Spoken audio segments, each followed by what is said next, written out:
Well, hi guys, welcome back to another episode of Geek Acres. In this episode, I am going over a machine, and it's a pretty decent one. My ex-landlord called me and asked me if I wanted a lawn tractor, and I says, why? And he said it was gonna just get thrown away.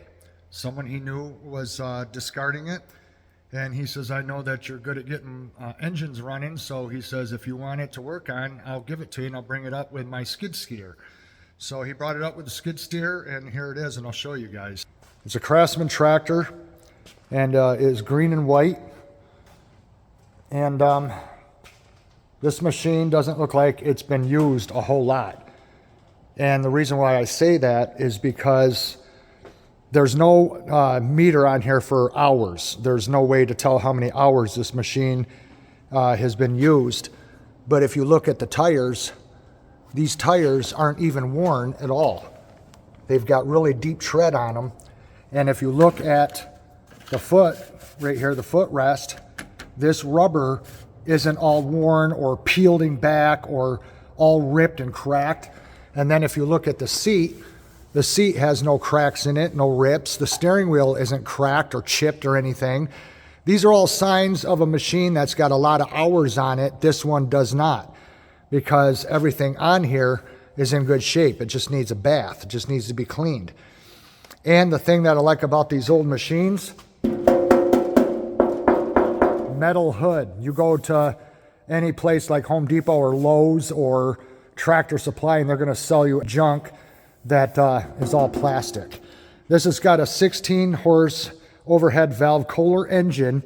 It didn't have a battery in it. The battery's out of it. So Bridget picked up another battery, for a brand new battery for this tractor. But until I am ready to start it with the battery, I am going over all the connections, anywhere that there's a connection, and I am cleaning them and making sure that this machine is ready to go. Now what I do when I get an engine is I put a socket on it, and then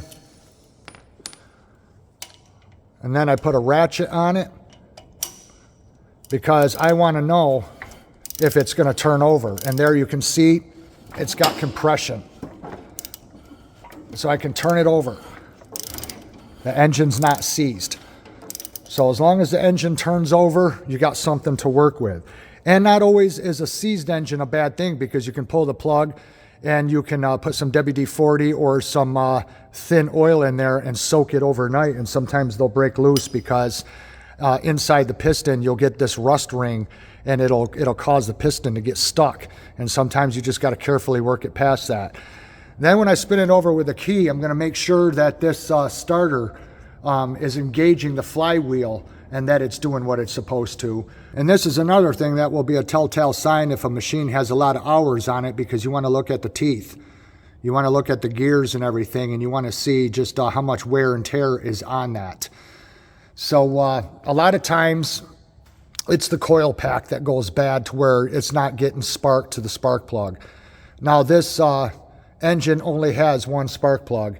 You can see the wire right here coming off the coil pack going down into here, and I already pulled the plug and I looked at it, and the plug looks good. Now the plug wire feels a little bit loose, to where it may not be getting a really good connection.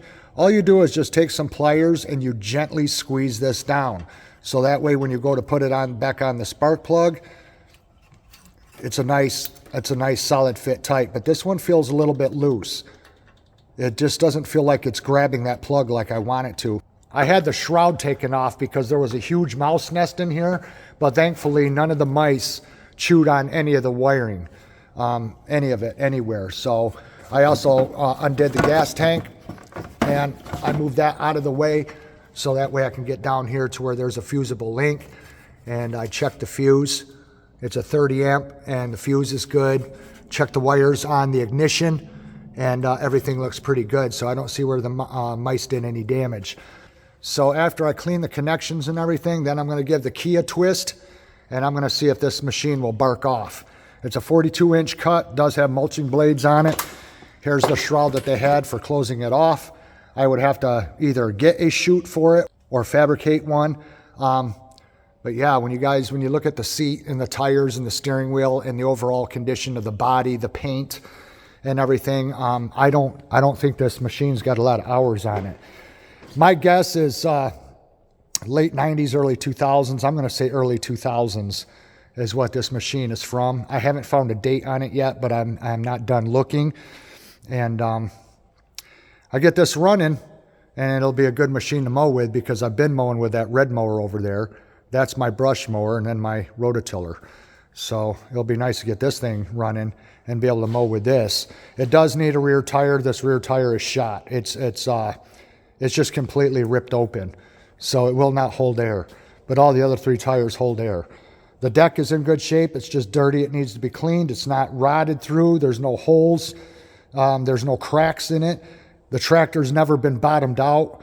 None of the front end components are bent or showing any signs of where they bottomed out this tractor. So, and it was garage capped its entire life. So this machine, hopefully, will start and run good for me, but time will tell. Okay, you guys, with this tractor, I've had it all ripped apart, and I've gone over this entire thing, and I could not get it to run. It won't start. It won't do anything. And then something told me to try one more thing, and I'm going to show you what I did.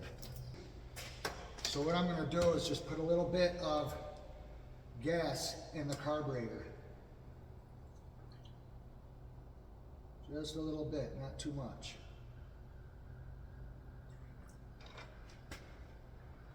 Just give it a little bit of a drink. And now you'll see when I go to start it, there's nothing. I'm turning the key and there's nothing. But watch what happens when I grab the back of the ignition and turn it.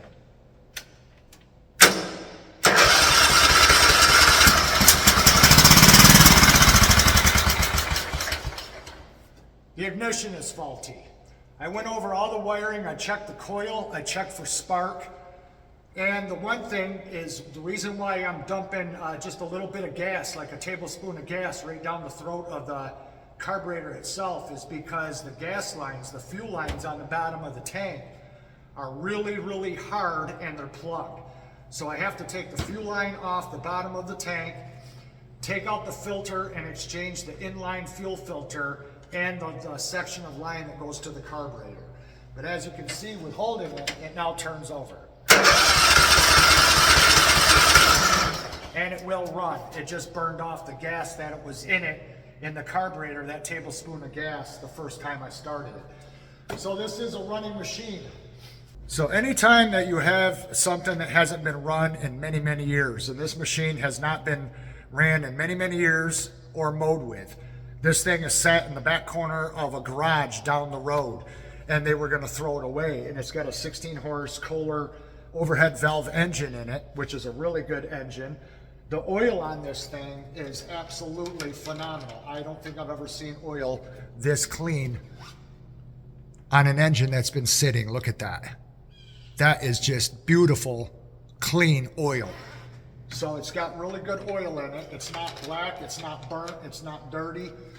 And I'll give the thing an oil change. It does start and it does run. And another reason why they couldn't get it to run is because whenever they put fuel in the tank, there was no fuel getting to the engine. That's what it takes, you guys, just a lot of troubleshooting. I went over all the wiring. There was 2 big, large mouse nests in here, but thankfully they didn't chew any of the wiring. The fusible link still had a good fuse in it, 30 amp fuse that wasn't blown. I checked all the different grounds. I checked all the insulation on the wires to make sure nothing was chewed through. Surprisingly, with 2 large mouse nests, not one single wire was chewed on. So this will be a good machine, cleaned up, fixed up, and taken care of. And I get it all washed up and wax it and everything. It'll be a really nice mower, and I believe I'll be able to mow with it. So just got to put a couple bucks worth of parts in it, and it's good to go. And I'm sure this tractor will last me several years. Thanks for watching, you guys, and we'll see you again in the next one. Bye-bye.